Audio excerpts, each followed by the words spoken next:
आइए बच्चे, आज हम 10वीं क्लास का चैप्टर नंबर 6 त्रिभुज ट्रेंगल लेकर आए हैं। इसमें हम 10वीं क्लास के बच्चे के आधार पर ही हम बताएंगे कि त्रिभुज में क्या जानना है। बाकी हम ये मान के चलते हैं कि आपने त्रिभुज के बारे में पहले 9th में, 8वां में, 7th क्लास में यानी ये जान चुके होंगे कि त्रिभुज है क्या, इसमें कितने भुजाएं होते हैं, कितने कोण होते हैं, ये कितने प्रकार के होते हैं। यानी दो आधार पर बांटा गया है, एक भुजा के आधार पर समबाहु, समद्विबाहु, विषमबाहु, कोण के आधार पर समकोण त्रिभुज, न्यून कोण त्रिभुज, अधिक कोण त्रिभुज। ये सब आप पढ़ चुके होंगे, सारा का फॉर्मूला भी आप जानते होंगे। अब ये जानना भी ज़रूरी है, तभी आगे समझ में आएगा। तो यहाँ त्रिभुज के हम बारे में पढ़ेंगे। तो 10वीं में जनरली हमको पढ़ना है समरूप त्रिभुज के बारे में। तो हम समरूप त्रिभुज ही नहीं, समरूप को पहले हम समझते हैं कि है क्या। तो ध्यान से समझेंगे बच्चे। एक होता है समरूप और एक होता है सर्वांगसम। हम पहले आपको अलगी तरह दोनों को पहले हम समझाते हैं। यहाँ बच्चे हम समझेंगे कि समरूप और सर्वांगसम क्या है। एक है समरूप, अब एक है सर्वांगसम। समरूप और सर्वांगसम में थोड़ा सा हम डिफरेंस को समझ लेंगे। समरूप मतलब समान रूप और सर्वांगसम माने सभी अंग समान। इसको हम जनरली रूप से हम 2 सिक्कों से हम आपको समझाने की कोशिश करते हैं। आप देख सकते हैं कि एक का सिक्का है वे 10 का सिक्का है। तो यहाँ पर ही वैल्यू मायने नहीं रख रहा है कि 1 का है कि 10 का है। हम इसको आकार पर लेके चलेंगे, चाहे समरूप या सर्वांगसम हो, या आकार ही मायने रखेगा। यहाँ पर ही समरूप में क्या है कि हमको रूप देखना है। क्या इसका रूप एक जैसा है? आप देख सकते हैं, क्या इसका रूप एक जैसा है? तो जी हाँ, इसका रूप एक जैसा है। ये भी गोल है, ये भी गोल है। ये दोनों का रूप एक जैसा है। ऐसा नहीं कि ये गोल है तो ये 4 कोना का है या बर्फी टाइप का है, ऐसा तो नहीं है। दोनों एक रूप का है, तो ये समरूप होगा। अर्थात ये जो है 2 सिक्का को हम कह देंगे क्या है? समरूप है। क्या है बच्चे? समरूप है। इसी तरह मान लीजिए कि सर्वांगसम को हम समझते हैं। तो सर्वांगसम क्या है? सर्व अंग समान। यहाँ पर ही सर्व अंग समान नहीं है। सर्वांगसम रहता कब? जब ऐसे ही सिक्का 10 रुपये सब रहता है, एक और सिक्का कैसा रहता? 10 वाला ही, तो सर्वांगसम हो जाता। आप इतना सर्वांगसम के लिए समझ सकते हैं कि एक दूसरे पे इसको रख के देखेंगे, क्या एक दूसरे पर पूरा यह ढका जा रहा है? नहीं, ये खाली बच जा रहा है। अर्थात ये सर्वांगसम नहीं है। जो भी सर्वांगसम होगा वह एक दूसरे पे रखने पे अच्छी तरह ढका जाएगा। चाहे आप ऐसे भी रखिएगा तो देखिए, आप इन्हें देखिएगा तो ये पूरा एक दूसरे से ढका नहीं है। अर्थात एक दूसरे पे बैठ जाना चाहिए। आप समझ सकते हैं कि आप एक साइज का चूड़ी है, चूड़ी पे चूड़ी रखिएगा तो निचला चूड़ी ऊपरला चूड़ी जस्ट एकदम फिट बैठ जाएगा। अर्थात तो सर्वांगसम है। सर्वांगसम में सभी अंग समान होंगे। मगर समरूप में हमको ऐसा नहीं है कि हाँ सब अंग समान होना चाहिए, देखने में एक जैसा होना चाहिए। जैसे छोटे चूड़ी, मान लीजिए कि ये आपका चूड़ी हो गया, छोटे बच्चे का चूड़ी हो गया, ये आपके मम्मी का चूड़ी हो गया, तो ये दोनों क्या है? समरूप है, न कि सर्वांगसम है। सर्वांगसम इसको कब कहेंगे? जब एक चूड़ी को दूसरे चूड़ी पे बैठाने जाएंगे तो फिट एकदम बैठ जाए, एकदम एक जैसा सेम साइज हो जाए, तो वो सर्वांगसम। ना हुआ बड़ छोट हो गया तो समरूप। अब एग्जाम्पल के लिए हम ये चश्मा को आपको दिखाते हैं। देखिएगा, ये चश्मा है। क्या है बच्चे? चश्मा है। तो ये चश्मा में दोनों शीशा एक जैसा है, न कि एक में छोटा है एक में बड़ा है। दोनों एक जैसा कांच लगा हुआ है। अगर ये दोनों कांच को खोल के एक दूसरे पे हम बैठाएंगे तो फिट एकदम बैठ जाएगा। अर्थात क्या है? सर्वांगसम है। क्या है? सर्वांगसम। तो याद रखिएगा, सर्वांगसम और समरूप, एक चीज़ सबसे इम्पोर्टेंट चीज़ है कि सभी सर्वांगसम समरूप होंगे, मगर सभी समरूप सर्वांगसम नहीं होंगे। इस चीज़ को समझते हैं। पहले बोलिए, ये समरूप है कि सर्वांगसम? तो यह दोनों है, क्योंकि जो सर्वांगसम होगा वो समरूप भी होगा। अरे बिना रूप बराबर होले कैसे सर्वांगसम हो जाएगा? इस चीज़ को आप थोड़ा सा माइंड लगाइए कि बिना रूप समरूप हुए सर्वांगसम कभी भी नहीं हो सकता है। वो सर्वांगसम है तो इसका मतलब वो समरूप भी है, मगर जो समरूप है वो सर्वांगसम होगा इसका कोई गारंटी नहीं है, क्योंकि समरूप होने के लिए एक रूप बराबर।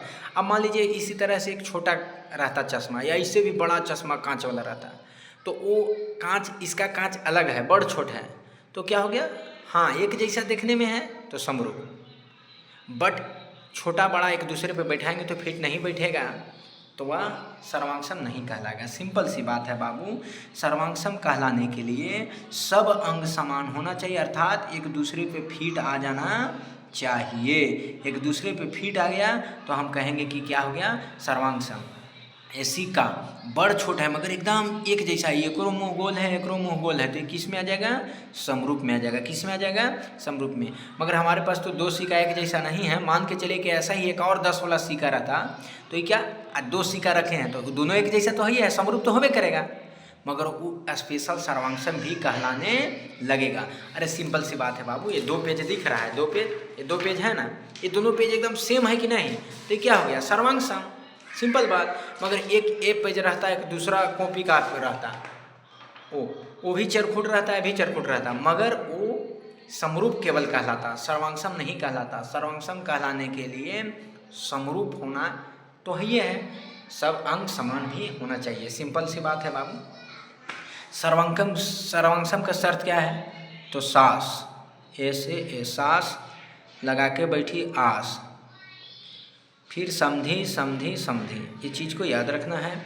यानी 2 गो साइड बराबर होना चाहिए, एक एंगल बराबर होना चाहिए, या 2 गो एंगल बराबर होना चाहिए, एक साइड बराबर होना चाहिए, या तीनों साइड बराबर होना चाहिए। ये सर्वांगसम के लिए शर्त है। इस चीज़ को बाद में पढ़ लेंगे, हमको 10वां में सर्वांगसम नहीं पढ़ना, समरूप पढ़ना है। मेन हम समरूप को अच्छी तरह समझ लेते हैं। आप बताइए, ये वर्ग है, क्या है, वर्ग, मानना है वर्ग है, एक ये भी क्या है, वर्ग है। अब बोलेंगे कि ये समरूप है या नहीं, तो आपको यह मान के चलना है कि हाँ ये समरूप है। क्यों, क्योंकि ये भी वर्ग है और ये भी वर्ग है, तो सभी वर्ग क्या हो जाते हैं, समरूप हो जाते हैं। अब इसका शर्त हम समझेंगे अच्छी तरह से, तो आइए इसको शर्त को समझते हैं। त्रिभुज, समरूप में एक त्रिभुज के बारे में पढ़ना है। समरूप वर्ग भी हो सकते हैं, समरूप वृत्त भी हो सकते हैं, समरूप त्रिभुज भी हो सकते हैं, और कुछ भी हो सकता है। समरूप घर भी हो सकते हैं, समरूप आदमी भी हो सकता है, सेम साइज का, सेम आकार का होगा तो हो जाएगा। इसके लिए शर्त बहुत वीवीआई है, बहुत वीवीआई, परीक्षा में आता है, ऑब्जेक्टिव भी, सब्जेक्टिव भी, और इस पर क्वेश्चन भी बनता है। समरूप त्रिभुज की शर्त क्या है कि संगत कोण समान होंगे, समान माने बराबर, संगत कोण क्या होंगे, बराबर, और संगत भुजा एक ही अनुपात में होंगे। इसको हम समझते हैं कि संगत कोण समान और संगत भुजा एक ही अनुपात में कहना क्या चाह रहा है। मान लीजिए कि हम 2 त्रिभुज को लेते हैं, कितने त्रिभुज को लेते हैं, 2, एक ई हो गया, अब एक ये हो गया, ABC, और मान लेते हैं PQR, 2 त्रिभुज हैं। अब इसमें ऐसी कोई पूछेगा कि यह समरूप है कि नहीं, तो हम इसको नहीं बता सकते हैं कि समरूप है कि नहीं, त्रिभुज हो जाने से नहीं होगा। इसका भुजा कोण रहेगा तभी बताएंगे। हो सके ये समबाहु है, बी समबाहु है, तो कहाँ से समरूप होगा, नहीं होगा। ये समद्विबाहु, ये समबाहु है, कहाँ से समरूप होगा, नहीं होगा। पहले हमको इसका भुजा कोण देना रहेगा तभी हम बता पाएंगे।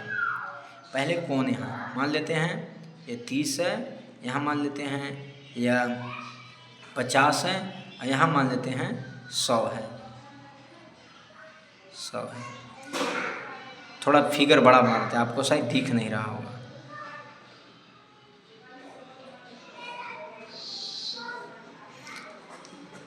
यहाँ मान लेते हैं कि 80 डिग्री है, यहाँ मान लेते हैं कि 70 डिग्री है, यहाँ मान लेते हैं कि 30 डिग्री है, तो जोड़ने से 180 हो जा रहा है। यहाँ भी मान लेते हैं 80 है, 70 है, 30 है। अब ये बोलेंगे हम, इसको मिलाएंगे, संगत कोण समान, तो संगत कोण क्या है, समान। अब संगत भुजा एक ही अनुपात में होना चाहिए, किस, तो यहाँ पर ही दे देते हैं, मान लीजिए कि 4, यहाँ इसका छोटा हो गया तो ये सबसे बड़ा है, तो यहाँ मान लेते हैं 7 ले लेते हैं, यहाँ ले लेते हैं 6, यहाँ भी लेते हैं 12 ले लेते हैं, 8 ले लेते हैं, 14 ले लेते हैं। अब बोले ये समरूप त्रिभुज है या नहीं। तो यहाँ पर ही हम देखेंगे कि संगत कोण समान होना चाहिए, संगत कोण समान। तो संगत कोण समान है, देखिए एकरा में 70 तो एकरों में 70, इसमें 80 तो इसमें भी 80, इसमें 30 तो इसमें 80, तो यानी संगत कोण क्या है? संगत कोण का अर्थ होता है मिला करके 7 के सोझे 80। तो यहाँ पर ही देखिए संगत कोण यहाँ पर ही 80 80 70 70 30 30 ये मिल गया। पहले भुजा को देखिए, 4 के दुगना कितना है 8, 7 के दुगना कितना है 14, 6 के दुगना कितना है 12, अर्थात दुगना है एक ही अनुपात में। यानी इसका वाला लेंगे 30 के सामने वाला, देखिए 30 डिग्री है, फिर 70 डिग्री है, फिर 80 डिग्री है ना, 3 कोण। तो यहाँ देखिए इन्हीं का अनुपात निकालेंगे। संगत ई संगत भुजा मान लेते हैं, भुजा के आधार पर मानते हैं। तो 30 के सामने वाला संगत भुजा कितना हो गया 4, 70 के सामने वाला 6 और 80 के सामने वाला 7। इसमें भी देखते हैं 30 के सामने वाला कितना है 8, तो बटा में कर लेते हैं 8। 70 के सामने वाला है कितना है तो 12, बटा में कर लेते हैं 12। 80 के सामने वाला कितना है 14, बटा में कर लेते हैं 14। इसको काटेंगे तो 1/2, इसको काटेंगे तो 1/2, इसको काटेंगे तो 1/2।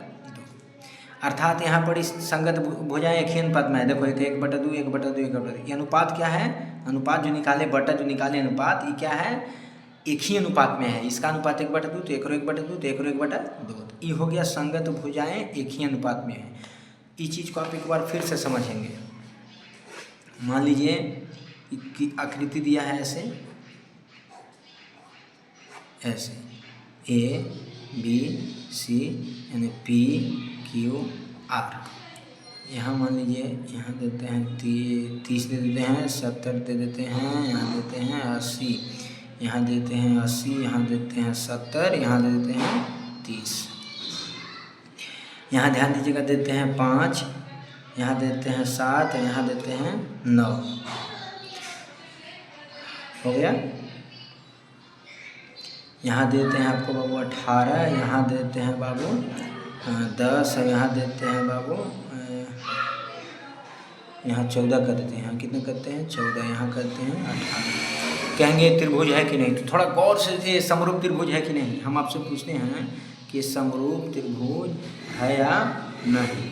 तो हम आपसे पूछ रहे हैं कि इसको कैसे बनाना है, लिखना है। देखिए सबसे पहले लिखिए 70 डिग्री वाला, फिर है 30 डिग्री है, कोई लिखिए, फिर 80 डिग्री, तीनों कोण लिख दीजिए। इसमें भी मिलाइए कि 70 30 80 है कि नहीं। तो 70 30 80 है, कोण तो मिल गया। चलिए अच्छी बात है। संगत कोण क्या है? समान है। अब देखिए संगत भुजा देखते हैं। क्या देखते हैं? संगत भुजा। संगत का मतलब सथिया। यहाँ 70 के सोझे कितना है 14, लिख देंगे 14। यहाँ 70 के सामने कितना है 7, तो बटा में कर देते हैं 7। यहाँ 30 के सामने कितना है 10, तो यहाँ 30 के सामने कितना लिखेंगे 10। एकरा में 30 के सामने कितना है 5, तो नीचे करते हैं 5। 80 के सामने कितना है? ई वाला में 18, ई वाला में कितना है बच्चे? 80 के सामने वाला 9। इस संगत भुजाएं का अनुपात एक ही अनुपात, देखिए संगत भुजा एक ही अनुपात में, अनुपात माने बट्टा, काटेंगे तो 2 बार में, काटेंगे तो 2 बार में, काटेंगे तो 2 बार में, यानी 2 2 2 2 2 अनुपात में आया, अर्थात समरूप त्रिभुज है। फिर से हम बताते हैं कैसे समरूप त्रिभुज को पकड़ना है। मान लीजिए एक और त्रिभुज लेते हैं,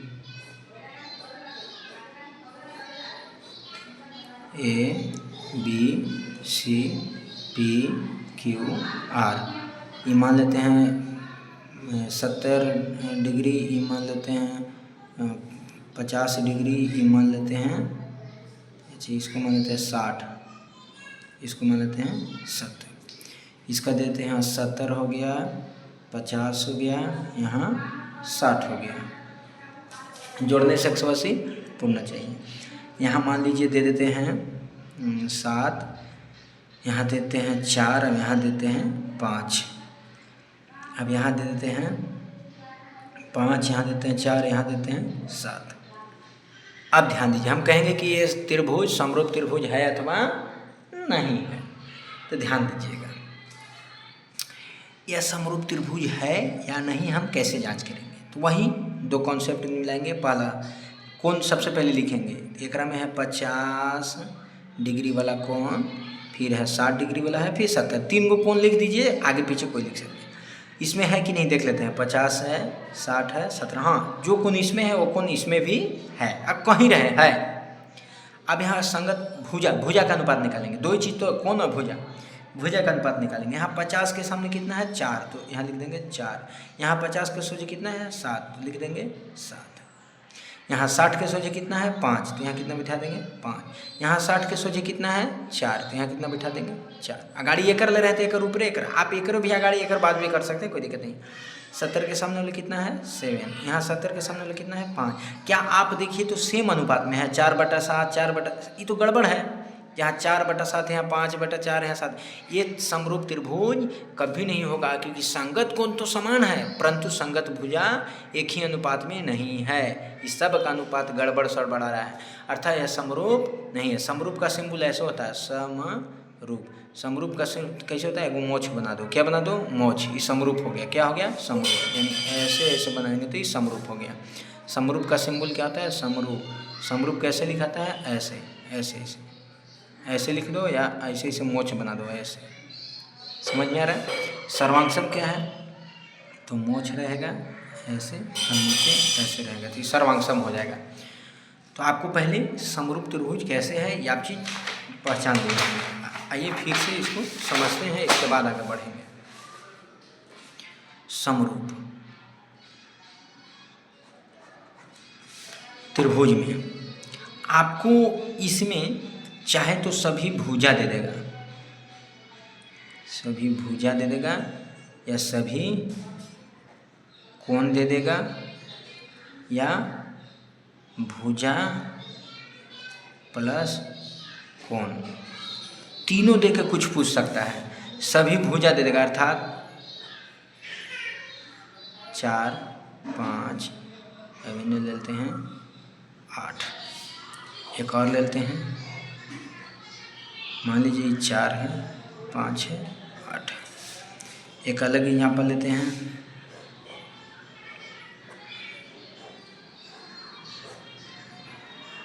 मान लेते हैं कि 7 है, 8 है, और मान लीजिए 10 है। ये भी 7 है, 8 है, 10 है। ये दोनों भुजा ही दे दिए, दोनों भुजा थोड़ी था आपकी कोण वाला ना, ये सभी भुजा, ये कोण त्रिभुज बना दिए हैं। ये 30 डिग्री है, 50 डिग्री है, अभी मान लीजिए 100 डिग्री है, 100। ये मान लीजिए 30 है, ये मान लीजिए 50 है, ये मान लीजिए 100 है। एक दोनों मिक्स करके देगा। ये दोनों मिक्स वाला तो हम अभी पढ़ ही लिए हैं, दोनों मिक्स करके देगा।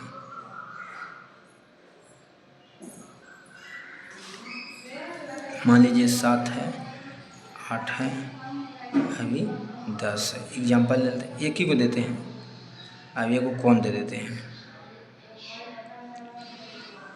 कोण ले लेते हैं, मान लीजिए 50 डिग्री या 80 डिग्री ले लेते हैं।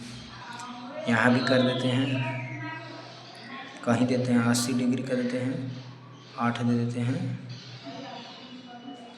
अभी मान लीजिए 7 दे देते हैं। 3 वेराइटी से आपको पहचानने के लिए सीखना है। 3 वेराइटी से कैसे समझना है। ये समरूप त्रिभुज है कि नहीं आपको बताना है। 2 गो है, तो ये समरूप है कि नहीं, समरूप के ऐसे सिंबल बनाना है, समरूप है या नहीं। हम अभी आपको सिंबल बता रहे हैं। ऐसे देके पूछेगा, या तीनों कोण देके पूछेगा, या तीनों भुजा देके पूछा है, या दोनों मिक्स करके पूछेगा, कोण और भुजा दोनों दे करके। तो इसका आपको बस ये ट्रिक याद रखना है। वो ट्रिक तो आप पढ़वे किए कि संगत कोण बराबर संगत भुजा के अनुपात में। इसको एकदम भजन की तरह रट के रखना है कि संगत कोण बराबर तथा संगत भुजाएं एक ही अनुपात में होते हैं। इसको भजन की तरह रट के रखना है। बच्चे इसको याद रखना है, SAS सास, एक बाद एंगल एंगल एंगल, ए साइड साइड साइड। एस का मतलब साइड, साइड माने भुजा, ए का मतलब एंगल, एंगल माने कोण। फिर से बता रहे हैं कि एस मतलब साइड, साइड मतलब भुजा, ये मतलब एंगल, एंगल माने कोण। यहाँ पर ध्यान दीजिए, आप देखिए कि ऐसा ये देखो 1 2 यहाँ 3 को दिए, यहाँ पर क्या दिया है भुजा, तो साइड साइड साइड वाला बनाइए। तीनों भुजाएं यदि बराबर हो माने आपस में संगत, संगत मतलब क्या 4 तो 4, 5 तो 5, 8 तो 8, अर्थात ये समरूप होगा।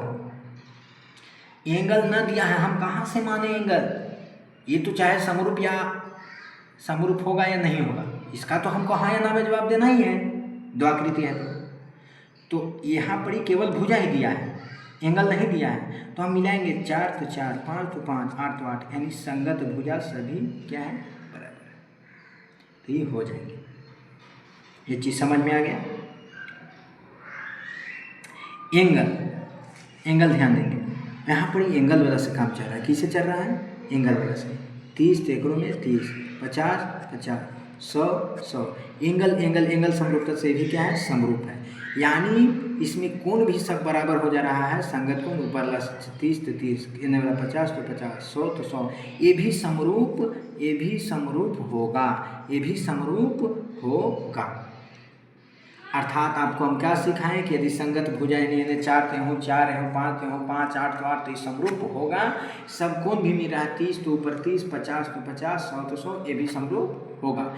मामला यहाँ फंस रहा है कि यह समरूप होगा कि नहीं होगा।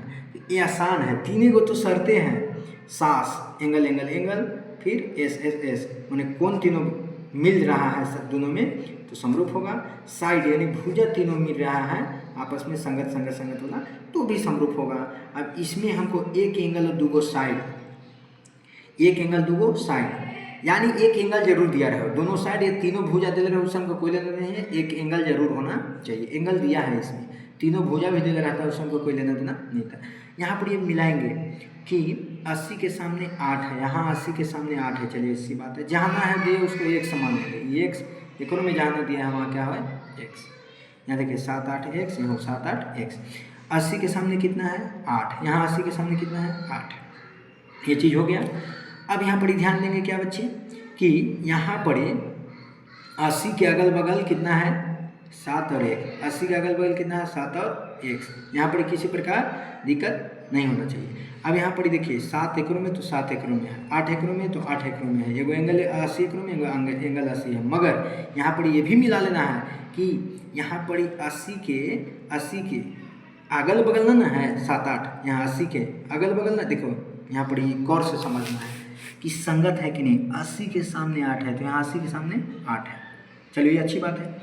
यहाँ 80 के एक बगल में 7 है, यहाँ 80 के एक बगल में 7 है, तो यह समरूप होगा। यानी 80 के एक साइड में 7 है तो एक साइड x है, यहाँ 80 के एक दने 7 है तो एक दने x है, यह समरूप हो जाएगा। अब आप समझ गए होंगे समरूप और हाँ त्रिभुज के समरूपता कैसे पकड़ना है। यहाँ देखिए आपको परीक्षा में आएगा कि क्या सभी वर्ग समरूप है आएगा, सभी वृत्त, क्या सभी वृत्त समरूप है, प्रश्न हम आपसे कर रहे हैं। क्या सभी त्रिभुज, क्या सभी त्रिभुज समरूप है, क्या? अब यहाँ ध्यान दीजिए, सभी वर्ग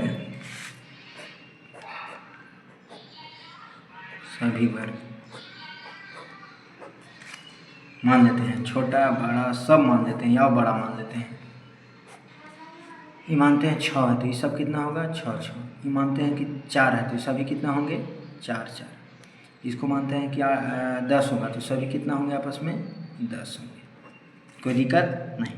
यहाँ कितना होंगे 90 डिग्री, यहाँ कितना होंगे 90 डिग्री, यहाँ कितना होंगे 90 डिग्री, यहाँ कितना होंगे 90 डिग्री।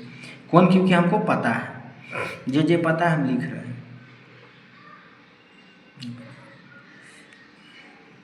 यहाँ कितना है 90 डिग्री, यहाँ कितना है 90 डिग्री, यहाँ कितना है 90 डिग्री, यहाँ कितना है 90 डिग्री।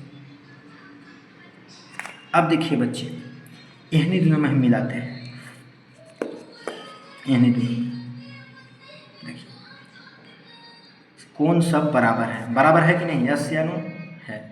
और समरूप अवयथी 2 गो से तुलना होगा, कितने से होगा, 2 गो से। इसको साइड में रखते हैं। आप ध्यान दीजिए इसका, सबको 90-90 है, 90-90 है, कोई दिक्कत, 6-6-6, यहाँ 4-4-4, 4-4 को भुजा है। ये काटेंगे तो 3, एकरा काटेंगे 2, एकरा काटेंगे 3, एकरा काटेंगे 2, एकरा काटेंगे 3, एकरा काटेंगे 2, एकरा काटेंगे 3, एकरा काटेंगे। देखिए तो 3/2, 3/2 सेम अनुपात आया कि नहीं, ये समरूप होंगे। आपस में एकरा देखते हैं, एकरा तो एकरा निकालेंगे तो 4/9, यहाँ 4/10 में है जी, 10, 4/10, 4/10, 4/10, काटेंगे तो 2, काटेंगे 5, 2/5, सब 2/5, 2/5, यानी यही दोनों भी आपस में समरूप है। 2 गो आकृति आपस में समरूप है। आप देखो ये दोनों भी समरूप है, ये दोनों भी समरूप है। आप ये दोनों को भी निकालिएगा तो सब आपस में क्या आएंगे, समरूप, अर्थात सभी वर्ग क्या होते हैं, समरूप। सभी वृत्त भी इसी तरह हो जाएंगे, छोटा वृत्त रहे या बड़ा वृत्त, अरे समान रूप का है कि नहीं, गोल गोल गोल, तो ये भी क्या है, ये समरूप। ये चीज समझ। सभी त्रिभुज समरूप है तो गलत, सभी त्रिभुज समरूप नहीं हो सकते हैं।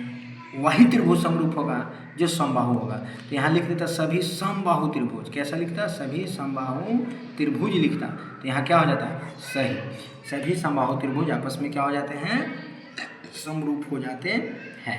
आप कोई है या नहीं इस आधार पर बैठा के समझ सकते हैं। नेक्स्ट वीडियो में हम आपको सिखाएंगे इसका बनाना, मैथ कैसे आएगा इस पर आधारित।